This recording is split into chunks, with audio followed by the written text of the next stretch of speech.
Hey guys, स्वागत है आपके अपने यूट्यूब चैनल आर्मी सर पर। आज हम जिस टॉपिक की बात करने वाले हैं वो टॉपिक है लेंस। हमने दर्पण समाप्त करके जिसमें उत्तल दर्पण, अवतल दर्पण, उसके किरण आरेख को समाप्त करके आज का हमारा टॉपिक क्या रहने वाला है। आज का हमारा टॉपिक रहने वाला लेंस, जिसमें हम बात करेंगे उत्तल लेंस, अवतल लेंस, बिल्कुल बेसिक से कि वास्तव में आपको दिखता कैसा है और आपके क्लास 10th में जो डायग्राम में बनाया वो आपका कैसा है।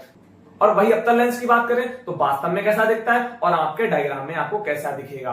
तो वीडियो के अंत तक बने रहिए। यहाँ पर आपको छोटी छोटी बातों का ध्यान रखकर बताया जाता है कि मान के चलते कि आपको कुछ भी नहीं आता है, फिर आपसे हम इसीलिए हम कहते हैं कि आरएमडी सर से एक ऐसा चैनल है जो सिर्फ होशियार बच्चों के लिए नहीं है, जो जिनको कुछ नहीं आता है, जो बेसिक से बच्चे पढ़ रहे हैं, उनके लिए भी ये चैनल बनने वाला है। और वो बच्चे भी 90-95 मार्क्स गेन कर सकते हैं। जिनका 70% एवरेज था वो 90-95% जा सकते हैं। क्यों? क्योंकि हम आपको यहाँ पर सिखाते हैं बेसिक कॉन्सेप्ट, साथ साथ में आपको ट्रिक्स बताते हैं। तो सबसे पहले हम बात करते हैं लेंस की कि वास्तव में लेंस होता क्या है और दिखता कैसे, कहां से हमें प्राप्त होता है, इसकी हम बात कर लेते हैं। तो देखिए, हमने आपको सबसे पहले दर्पण पढ़ाया था। दर्पण आपका कहां से प्राप्त हुआ था? मान लेते हैं कि ये खोखला गोला था, हमने यही माना था। खोखले गोले में अगर हम इस वाले पोर्शन को ऐसे काट लेते थे, इस वाले पोर्शन को उठा लेंगे और इस पर एक सतह पे किसी भी पॉलिश कर देंगे तो हमारा दर्पण कहलाता था। हमने आपको बताया था। अगर इधर वाला हम पोर्शन काट लेते हैं, अगर इसकी हम बात करें, किसी एक सतह पॉलिश कर देंगे तो हमारा दर्पण कहलाता था। ऐसे हम चाहें तो ऊपर भी काट सकते हैं, इस वाले पोर्शन को भी उठा सकते हैं और इस वाले पोर्शन को भी उठा सकते हैं। तभी हमने इसकी परिभाषा क्या बनाई थी कि किसी खोखले गोले का, गोला कैसा था? खोखला गोला था। जैसे फॉर एग्जांपल आपकी चूड़ी होती है, वैसा था। तो किसी खोखले गोले का कटा हुआ वह भाग, चाहे वाला आप भाग उठा ले, चाहे वाला भाग उठा ले, चाहे यहां से भी आप काट सकते हैं, कटा हुआ वह भाग जिसकी एक सतह पर पॉलिश की जाती है। अगर आप इधर पॉलिश कर देंगे तो आपका हो जाएगा अवतल दर्पण, अगर आप इधर पॉलिश कर देंगे तो आपका हो जाएगा उत्तल दर्पण। इतनी बात क्लियर है। दर्पण का हमने कॉन्सेप्ट आपको बता दिया। अब भैया लेंस आप सिखा रहे हैं तो लेंस का बताइए। बिल्कुल थोड़ा ठहरे रखिए, आराम करिए थोड़ी देर, क्योंकि आपको यहाँ पर हमने पहले बताया कि सब कुछ बेसिक टू हाई लेवल मिलने वाला है। तो अगर आप पीछे का रिवाइज नहीं करेंगे, क्योंकि हो सकता है आप कुछ बच्चे ऐसे हो जो पीछे की वीडियो हमारी ना देख के आए हो, तो फिर अगर हम डायरेक्ट बता देंगे तो उनको कॉन्सेप्ट में दिक्कत होगी। अब हम लेंस की बात करते हैं। तो लेंस में हम क्या करेंगे, इस वाले हमने पोर्शन को उठा लिया और इधर हमने इस वाले पोर्शन को उठा लिया। तो इन दो हम पोर्शन को उठा लेते हैं, इन दो पोर्शन को हम उठा लेते हैं। ये आपका क्या हो गया? ये आपका लेंस हो गया। एक लेंस ऐसे भी बन सकता है कि अगर हमने इस वाले पोर्शन को उठा के ऐसे रख लिया और हमने इस वाले पोर्शन को उठा के ऐसे रख लिया। भाई ये भी तो आपके दोनों पोर्शन है। देखिए हमने क्या किया, इसको उठाया ऐसे रख दिया, इसको उठाया ऐसे रख दिया। एक आपका ये भी लेंस है, पर हमें नीचे से लाइन खींचनी पड़ेगी क्योंकि आपको पता है लेंस कैसा जोड़ना पड़ता है। अब वास्तविक में कैसा दिखता है पहले वो देख लेते हैं। हमने स्क्रीनशॉट आपका यहाँ लगा दिया है। ये वास्तविक में ऐसा दिखता है और आपका डायग्राम में इस तरह से दिखेगा जैसे हमने बना रखा है। तो दोनों डायग्राम आपने देख लिए होंगे कि वास्तविक में कैसा दिखता है और हमारा जो है चित्र में कैसा दिखाई देता है। तो यहां पर आपको कोई भी दिक्कत नहीं हो रही होगी। अब हम बात करते हैं कि इसका नाम, इसका नाम, दोनों के नामकरण कर लेते हैं। तो दोनों के नामकरण करें तो जो इसका नाम है वो पड़ेगा उत्तल लेंस। क्या पड़ेगा? उत्तल लेंस। और जो इसका नाम है वो पड़ेगा अवतल लेंस। अवतल लेंस। क्या इतनी बात क्लियर हो गई? हमने कहा है इसका नाम उत्तल लेंस, इसका नाम अवतल लेंस। तो हम यहाँ पर तीन पहले परिभाषाएं क्लियर कर लेते हैं। कौन कौन सी? पहली परिभाषा आपकी क्या हो जाएगी? पहली परिभाषा हो जाएगी लेंस की, दूसरी परिभाषा उत्तल लेंस की और तीसरी परिभाषा अवतल लेंस की। तो लेंस क्या है? लेंस क्या है? दो गोलीय, यहाँ पर आपको गोला दिख रहा होगा, भाई गोल तो है, यहाँ पर आपको कैसे दिख रहे हैं? गोल है। तो दो गोलीय पारदर्शी माध्यम से घिरा पृष्ठ, आपको कहीं यहाँ पर खाली दिख रहा है, यहाँ पर कहीं आपको गैप दिख रहा नहीं। ये दोनों कैसे हैं? एक दूसरे से घिरे हुए हैं। या आपको ऐसे नहीं हो सकते कि आपने ऐसे बना दिया, ऐसे बना दिया, आपका लेंस नहीं होगा, या आपने खाली ऐसे बना दिया, आपका लेंस नहीं होगा। आपको घिरे हुए पृष्ठ दिखाई देंगे। इतनी बात क्लियर हो गई। एक क्लोज होते हैं, ओपन नहीं होते हैं। तो हमने क्या कहा, दो गोलीय पारदर्शी पृष्ठों से घिरा माध्यम लेंस कहलाता है। एक बार इसको रिवाइज कर देते हैं। हमने क्या कहा है कि दो गोलीय पारदर्शी माध्यम से घिरा पृष्ठ क्या कहलाता है? भाई लेंस कहलाता है। इतनी बात सर क्लियर हो गई। अब हम बात करते हैं उत्तल लेंस। उत्तल लेंस की परिभाषा बहुत आसान है। इतनी नहीं, इतनी आसान है कि आप मान के चलेंगे कि भैया अब तो हमें यही याद हो गया, इसी मिनट के अंदर याद हो गया। एक मुझे चीज बताइए, हम आपको सिर्फ छोटे छोटे यहां पर टुकड़े बनाएंगे, एक यहां पर, एक यहां पर और एक ये वाला पूरा पोर्शन। चलिए इधर बात करते हैं, एक यहां पर और एक यहां पर, एक ये वाला पूरा पोर्शन। चलिए मुझे एक चीज बता दीजिए यहाँ पर आपको कैसा दिख रहा है, पतला या मोटा? भैया पतला दिख रहा है, बहुत बढ़िया। भैया मुझे पतला दिख रहा है। यहाँ पर कैसा दिख रहा है, पतला दिख रहा है। यहाँ पर कैसा दिख रहा है, यहाँ पर मुझे मोटा दिख रहा है, बहुत बढ़िया। इतनी बात क्लियर हो गई। फिर हम इसकी बात करें तो यहाँ पर कैसा आपको दिख रहा है, मोटा दिख रहा होगा। देखिए यहाँ पर आपका पतला है और यहाँ पर मोटा है। यहाँ पर कैसा पतला, यहाँ पर क्या है, मोटा। तो यहाँ पर कैसा दिख रहा है आपको, मोटा दिख रहा है। यहाँ पर भी मोटा दिख रहा है और यहाँ पर आपको पतला दिख रहा है। तो अगर हम बात करें, आपको इसके दोनों किनारे पतले दिख रहे हैं, बीच में मोटा दिख रहा है। इसके दोनों किनारे आपको मोटे दिख रहे हैं, बीच में पतला दिख रहा है। बस यही तो परिभाषा खत्म हो गई। भैया कैसे, देखिए उत्तल लेंस वे लेंस होते हैं जो किनारों पर पतले बीच में मोटे होते हैं। उत्तल लेंस वे लेंस होते हैं जो किनारों पर पतले और बीच में मोटे होते हैं। बात खत्म। यहां आप ऐसे भी कह सकते हैं, वे लेंस जो किनारों पर पतले और बीच में मोटे होते हैं उत्तल लेंस कहलाते हैं। ठीक है भैया, क्लियर। इसकी बात करेंगे। भाई एक बार हमें थंब का इमोजी जरूर भेजिएगा कमेंट में कि भैया इतना बहुत जबरदस्त तरीके से क्लियर हो रहा है। अब बात करते हैं इसकी कि वे लेंस जो किनारों पर मोटे तथा बीच में पतले होते हैं कौन से लेंस कहलाते हैं, अवतल लेंस कहलाते हैं। इतनी बात क्लियर हो गई।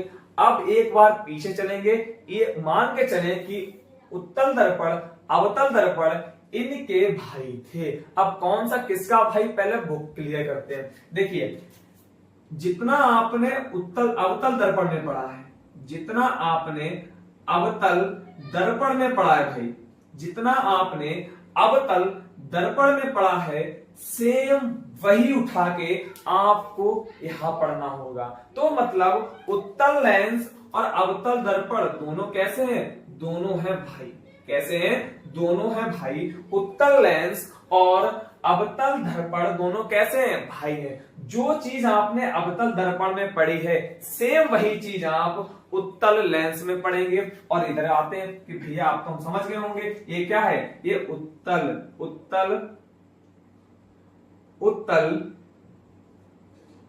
दर्पण का भाई हो गया। बिल्कुल सही है। किसका भाई हो गया, ये हो गया हमारा उत्तल दर्पण का भाई। तो जो आपने नियम जो कुछ जैसे, अच्छा क्यों क्या पढ़ेंगे इसमें, समझ लेते हैं। जो आपने किरणारेख बनाए, जो नियम लगाकर बनाए, अगर आपको अनंत पर रख रहे थे भाई, वस्तु को आप कहां रख रहे थे, अवतल दर्पण में अनंत पर रख रहे थे, तो हमारा प्रतिबिंब कहां बनना था, फोकस बिंदु पर नीचे की ओर वास्तविक तथा उल्टा बनना था। सेम उत्तल लेंस में ही होगा। अगर आप वस्तु को कहां रखेंगे, अनंत पर रखेंगे, तो उत्तल लेंस में जो उसका वस्तु का प्रतिबिंब है वो आपका फोकस बिंदु पर नीचे की ओर और बिल्कुल बिंदु के आकार का बनेगा। और जो आपने उत्तल दर्पण में पढ़ा है वही आप अवतल लेंस में पढ़ोगे। तो इतनी बात आपको क्लियर हो गई होगी। चलिए एक बात और यहाँ पर क्लियर करते हैं। हम इसको बोलते हैं अभिसारी लेंस। इसका एक नाम और है, जैसे आपने देखा होगा किसी का नाम घर पे क्या है, घर पे क्या है टिंकू और स्कूल में क्या है नरेंद्र। घर पे क्या कुछ और नाम और स्कूल में कुछ और नाम है ना। और घर पे कुछ और बोलते हैं, स्कूल में उसका जैसे घर पे मान लिया छोटू नाम और स्कूल में क्या नाम, उसका बड़कू जो भी नाम होगा वो नाम है। तो इसके भी दो नाम है। एक आपका आपने देखा होगा कि उत्तल लेंस और एक इसका नाम है अभिसारी लेंस। क्या है, अभिसारी लेंस। अभिसारी लेंस एक बार हम क्लियर कर ले कि आपको यहां तक विजिबल है क्या, बोर्ड ऐसा तो नहीं कट रहा है। हाँ ठीक, बहुत बढ़िया से विजुअल, कोई दिक्कत नहीं। इसका अभिसारी लेंस और इसका क्या होगा, इसका होगा अपसारी लेंस। इतनी बात क्लियर हो गई। इसका अभिसारी लेंस और इसका, ऑप्शन पूछ सकता है कि अब अभिसारी लेंस किसे कहते हैं। ऑप्शन क्या देगा, उत्तल लेंस, अवतल लेंस, उत्तल दर्पण, अवतल दर्पण, ऐसा आपको ऑप्शन दे देगा, है ना। तो आपको टिक लगाना पड़ेगा किस पे, कि उत्तल लेंस अभिसारी लेंस होता है। तो आई होप आपको इतना क्लियर हो गया होगा, यहां तक आपको कोई भी डाउट नहीं रहेगा। अब इनके जो बच्चे हैं उनका हम नामकरण करते हैं, उनको सीखते हैं। बहुत आसान है भाई, अगर आपने फिर कह रहे दर्पण पढ़ा है तो बहुत आसान है, कुछ भी आपके लिए टफ नहीं रहने वाला। अच्छा, अभिसारी लेंस क्यों है वो समझते हैं, अपसारी लेंस क्यों है वो समझते हैं। तो यहाँ पर दो डायग्राम छोटे छोटे से बनेंगे। यहां पर दो डायग्राम हम छोटे छोटे से बना लेंगे। इधर देखिए, हम क्या करते हैं कि इसमें क्या होता है कि प्रकाश की किरणों को हम भेजते हैं और ये दोनों एक दूसरे को काटती हैं। एक दूसरे को इकट्ठा करती हैं। हम प्रकाश की किरणों को भेजेंगे, क्या करेंगी, एक दूसरे को एक स्थान पर इकट्ठा करेंगे। इतनी बात क्लियर हो गई। अभी बताएंगे कहां पर इकट्ठा करेंगे। पहले ये समझ लीजिए कि चलिए हम इधर आपको इसमें बना दे रहे हैं स्क्रीनशॉट में कि कैसे इकट्ठा करते हैं। यहाँ पर आपको क्लियर हो गया होगा, इसलिए हमको इसको क्या बोलते हैं, इसलिए इसको बोलते हैं अभिसारी, मतलब इकट्ठा करती है। इसकी हम बात करेंगे तो ये क्या करता है, देखिए ये क्या करेगा, ये यहां से किरणें जाएंगी और यहां से गुजर जाएंगी, यहां किरणें जाएगी और यहां से गुजर जाएंगी, यहां किरणें जाएंगी, यहां से क्या होगा, गुजर जाएंगी। तो इतना आपको क्लियर हो रहा होगा। आप इसमें देख रहे होंगे कि एक किरणों को फैला देता है, एक किरणों को अपसरित कर देता है। क्या है, किरणों को फैला देता है, अपसरित कर देता है, इसलिए इसका नाम क्या है, अपसारी लेंस है। तो इतना क्लियर हो गया होगा। हमने स्क्रीनशॉट भी दे दिया है कि आपका कैसे करता है और दोनों में अंतर क्या बताएं, ऐसा क्यों होता है। उसका इसका रीजन ये है कि किनारों पर पतला होता है इसलिए किरणों को इकट्ठा कर देता है, ये किनारों पर चौड़ा होता है, मोटा होता है, किरणों को इसलिए फैला देता है। इतनी बात क्लियर हो गई। अब बताइए कि इसमें किसी में आपको जितना हमने पढ़ाया कोई डाउट है तो कमेंट में बताइए, भैया हमें डाउट है। ठीक है, वीडियो अच्छी लगी तो वीडियो को लाइक जरूर से करिएगा, जिससे हमें मोटिवेट होता है आपको लगातार इसी एनर्जी के साथ कॉन्सेप्ट लाते रहे। अब बात करते हैं इनके नामकरण की, बात कर लेते हैं जो कि बहुत महत्वपूर्ण है। तो सबसे पहले जो हमारा बहुत महत्वपूर्ण है, इसके 6 डायग्राम है आपका उत्तल लेंस, हम उसकी बात करेंगे। तो उत्तल लेंस में चलिए, ये आपका उत्तल लेंस हो गया, ये आपका उत्तल लेंस हो गया। और ये एक बार हमें कमेंट में बताइए इस लाइन को हम क्या बोलते हैं। दर्पण में पढ़ा, सेम वही यहां पढ़ेंगे। इस लाइन को बोलते हैं मुख्य अक्ष। क्या बोलते हैं, इस लाइन को हम बोलते हैं मुख्य अक्ष।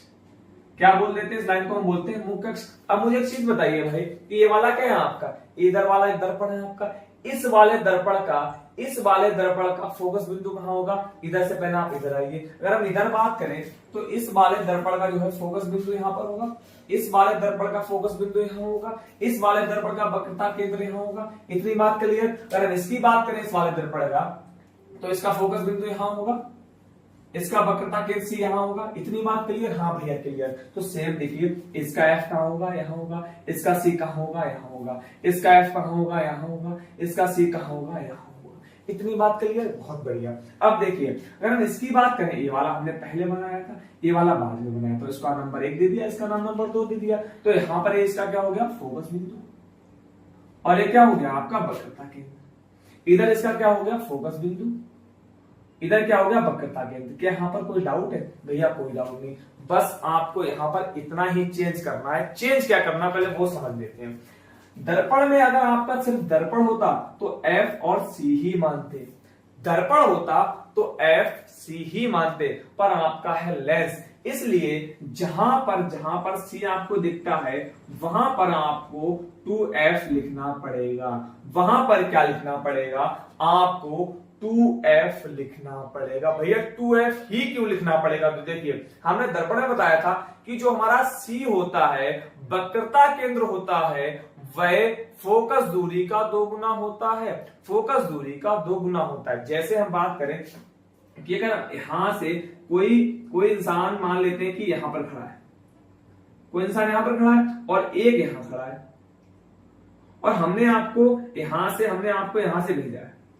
चलिए हमने आपको यहां से भेजा है, तो हमने कहा है कि इसकी दूरी जो है वो 5 मीटर है। कितनी है, 5 मीटर है। और दूसरा इंसान, ये वाला पहला हो गया, ये वाला दूसरा हो गया। जो दूसरा इंसान है वो इससे 2 गुनी दूरी पर खड़ा है, 2 गुनी दूरी पर खड़ा है। तो कितना हो जाएगा, आप कहेंगे 2 गुनी दूरी पर खड़ा है, तो यहां से अगर दूरी की बात करें 10 हो जाएगा, हाँ या ना, हाँ या ना। इनके बीच की दूरी कितनी हो जाएगी, 5 सेंटीमीटर। तो आप खुद देख सकते हैं 5 मीटर कितना हो जाएगा, 5 मीटर हो जाएगा। एक बार समझते हैं, हमने क्या कहा है कि आप यहाँ खड़े, आपसे एक 5 मीटर की दूरी पर व्यक्ति खड़ा है, उससे 5 मीटर की दूरी पर दूसरा व्यक्ति खड़ा है। तो आपसे इसकी दूरी 5 मीटर होगी और आपसे ही पूछ रहे हैं कि इसकी दूरी कितनी होगी, भैया 5 और 5 10 हो जाएगी। मतलब आप ऐसा भी कर सकते हैं कि 2 गुने पे खड़ा है, तो आप ऐसे भी तो बोल सकते हैं कि 2 गुने पे खड़ा है, उसकी दूरी कितनी, 5, तो इससे मल्टीप्लाई कर दें तो कितना हो जाएगा, 10 मीटर। आप ऐसे भी निकाल सकते हैं। तो सेम वही हमें करना है। हमें क्या करना है कि यहां से यहां तक दूरी कितनी, 5 है, तो यहां से यहां तक दूरी कितनी हो जाएगी, भैया 10 हो जाएगी।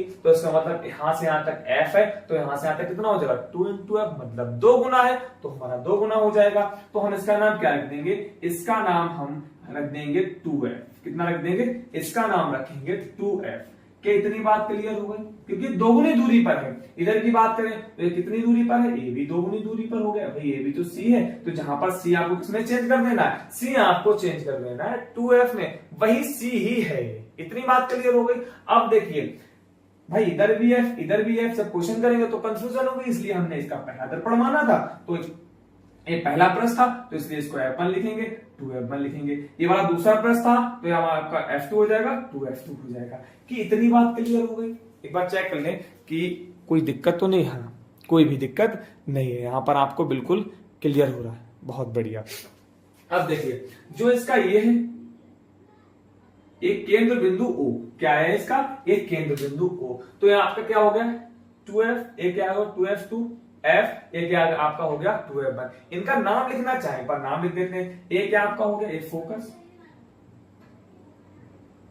फोकस बिंदु। ये क्या आपका हो जाएगा? ये आपका क्या हो जाएगा? ये आप वक्रता केंद्र को ही ध्यान में रखकर इसको याद रखेंगे। ये आपका क्या हो जाएगा?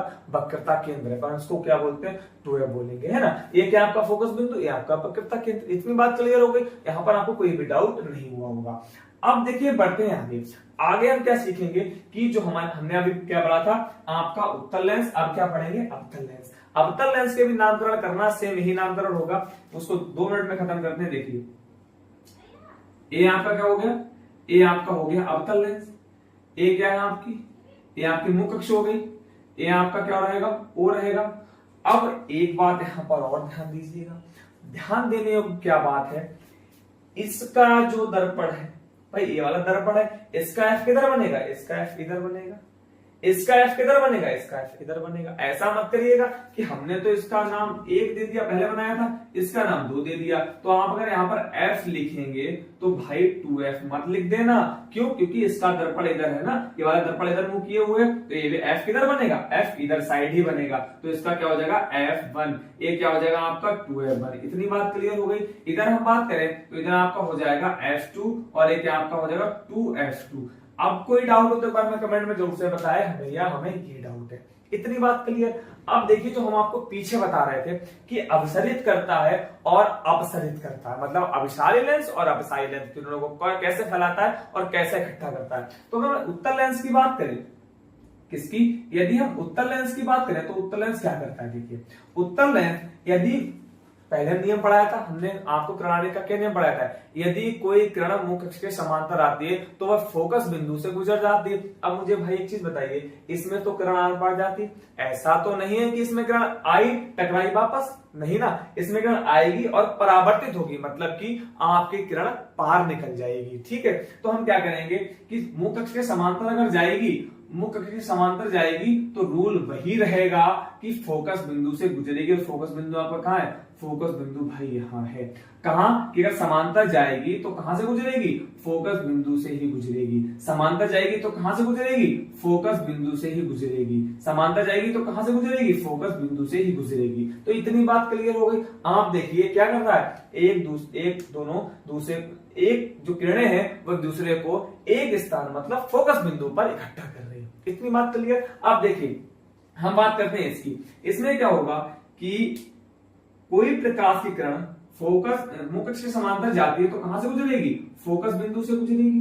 कहां से गुजरेगी? फोकस बिंदु से गुजरेगी। भैया कहां है फोकस बिंदु? काहे बेवकूफ बना रहे? थोड़ा तसल्ली रखिए, थोड़ा धैर्य रखिए। हमने क्या बताया, समांतर जाएगी तो फोकस बिंदु से गुजर जाएगी। उससे पहले भाई नियम एक और था कि इसमें किरणें फैल जाती हैं, इसमें किरणें फैल जाती हैं। अब क्या होगा, हमें फोकस बिंदु से गुजरते हुए सिर्फ प्रतीत होंगी, गुजरते हुए सिर्फ क्या होंगी? सिर्फ प्रतीत होंगी। गुजरते हुए क्या होंगी? प्रतीत होंगी। पर वास्तव में क्या होता है? वास्तव में किरणों को फैला देता है। भैया ये क्या मजा है? ये क्या मसला को समझ नहीं आया? देखिए भाई हमने आपको बताया था कि उत्तल दर्पण में आपके जो प्रतिबिंब है वो कैसे बनते हैं? आभासी तथा वास्तविक। कमेंट में जरूर से बताइएगा। सभी को पता है कि कैसे बनते हैं, आपके आभासी तथा सीधे बनते हैं, है ना। तो इसमें भी आभासी और कैसे बनेंगे? सीधे बनेंगे। एक हमने आपको रूल और बताया था कि जब भी आभासी और सीधा बनेगा वहां पर जो किरणें होंगी, जो किरणें होंगी, वो डॉट डॉट डॉट डॉट करके ही जाएंगी। तो यहां पर भाई देखिए कि डॉट डॉट डॉट डॉट करके कैसे वापस आ, पर रूल के अनुसार हम रूल से भाई परे तो जा नहीं सकते कि रूल क्या है कि जब समांतर जाएंगी तो फोकस बिंदु से गुजरेंगी ही गुजरेंगी। तो भाई फोकस बिंदु से गुजरती हुई हमें प्रतीत होगी, आभास होगा। इसलिए यहां पर कमेंट में बताइएगा कि जो हमारा प्रतिबिंब है वो कैसा बनेगा, आभासी या वास्तविक। भैया अब क्लियर हो गया है, अब वो बनेगा हमारा आभासी, और आभासी के साथ क्या लगता है, सीधा लगता है। कैसा लगता है, सीधा लगता है। इतनी बात क्लियर हो गई।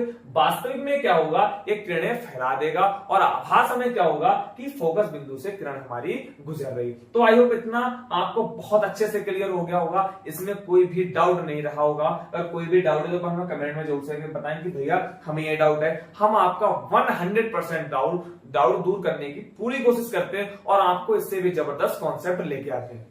चलिए एक रूल छोटा सा और पढ़ते हैं, कॉन्सेप्ट के साथ क्या पढ़ेंगे। देखिए हम बात करेंगे सबसे पहले कि अगर उत्तल लेंस है, अगर हमारे पास उत्तल लेंस है और ये आपका मुख्य अक्ष है, और कोई व्यक्ति कहां खड़ा है, मान लेते कोई व्यक्ति यहां पर खड़ा है, कोई व्यक्ति आपका यहां पर खड़ा है ना, और ये फोकस बिंदु यहां रखा है, आपका सी इधर है। सी का मतलब क्या, 2f है ना, सी का मतलब क्या, चलिए हम लिख देते 2f बराबर सी, और यहाँ आपका क्या हो गया, अनंत हो गया। इधर भी आपका f होगा, है ना, 2f होगा यहाँ पर आपका सी f होगा। इतनी बात क्लियर। इसका हम नाम देते हैं f1, इसका नाम f2, सॉरी f1 2f1, यहाँ पर f1 f2 और 2f2। इतनी बात क्लियर। अब कोई व्यक्ति क्या करता है, अगर यहां से देखता है तो यहां से देखने का मतलब देखिए भाई समझिएगा, यहां से देखने का मतलब क्या हुआ कि वह बिल्कुल सीधे लेंस में देखता हो। सीधे लेंस का मतलब क्या है, मुख्य अक्ष है, इसके समांतर देखता है। जब इसके समांतर देखेगा तो कहां से निकल जाएगी, किरण आपकी यहां से निकल जाएगी, किरण यहां से निकल जाएगी। इतनी बात क्लियर हो गई। अब क्या है, अगर कोई व्यक्ति थोड़ा सा नजरें नीचे झुका लेता है, मतलब इस तरह से देखता है, अब ये व्यक्ति इस तरह से देखेगा तो यहाँ का ये होगा। अब यहां से भी एक किरण यदि जाएगी, यहां से किरण जाएगी तो यहाँ पर एक दूसरे को यहां पर काटेंगे, यहां पर काटेंगे। मतलब कि हम आपको इतना सिर्फ सिखाना चाह रहे हैं। ये आप एक डायग्राम बन गया, किरणारेख का डायग्राम बन गया, और अभी सिखाने जा रहे हैं। मेरा हमारा पर्पस क्या था कि अगर वह, उसमें हमने रूल नंबर 3 पढ़ा था, यदि कोई प्रकाश की किरण वक्रता केंद्र से जाती है तो वह दर्पण से टकराकर वक्रता केंद्र से ही वापस चली जाती। पर इसमें भाई आपको पता है परावर्तित का नियम लग रहा है, परावर्तन का नियम लग रहा है, तो किरण टकरा के वापस तो आनी नहीं। लेंस से तो किरण कैसी जाएगी, किरण आपकी आर पार जाएगी। तो इसमें क्या है, अगर कोई किरण सी से कोई मतलब ही नहीं, यहाँ सी की जगह आप इसको मान लीजिएगा। रूल नंबर 3 में किसको हम इसको मानेंगे, तो अगर कोई किरण किससे ओ से जाती है, ओ से जाएगी तो वह सीधे परावर्तित होकर गुजर जाएगी, मतलब सीधे गुजर जाएगी। झुकाव नहीं होगा, कोई भी परिवर्तित नहीं होगा, कोई भी परिवर्तन नहीं होगा, सीधे कहां से निकल जाएगी, किरण बिल्कुल सीधे निकल जाएगी। तो आई होप आपको आज लेंस और इससे पहले दर्पण बहुत अच्छे से, बहुत बेहतरीन ढंग से समझ आया होगा। समझ आया तो वीडियो को लाइक जरूर से करें और चैनल को सब्सक्राइब कर लें, क्योंकि हमारा टारगेट ही है हिंदी बोर्ड में 95+ बच्चों के मार्क्स लाना। जो 70 की जिनकी कंडीशन है, 60 कंडीशन है, उनको उठा के 85 से 90 तक ले जाना। तो वीडियो को लाइक जरूर से कर लें और भाई चैनल को सब्सक्राइब कर लें, इससे हम भी मोटिवेट होते रहे और समझते रहे कि आपको वास्तव में हमारा पढ़ाया हुआ अच्छे से समझ आ रहा है। और जो दोस्त आपके ग्रुप में कमजोर हैं उनके लिए वीडियो जरूर से शेयर करें कि भैया की वीडियो देखिए, यहाँ पर बहुत जबरदस्त कॉन्सेप्ट दिए जाते हैं। और सबसे बड़ी बात है कि आप हमारे टेलीग्राम चैनल से जुड़ जाइए। अगर हो सकता है आपको यहाँ पर वीडियो ना मिले तो वहां पर आपको सीधे जब भी वीडियो हम टेलीग्राम पे डालेंगे आपको नोटिफिकेशन आ जाएगा, वहां से आप डायरेक्ट देख लीजिएगा एक समय पर। Thank you very much.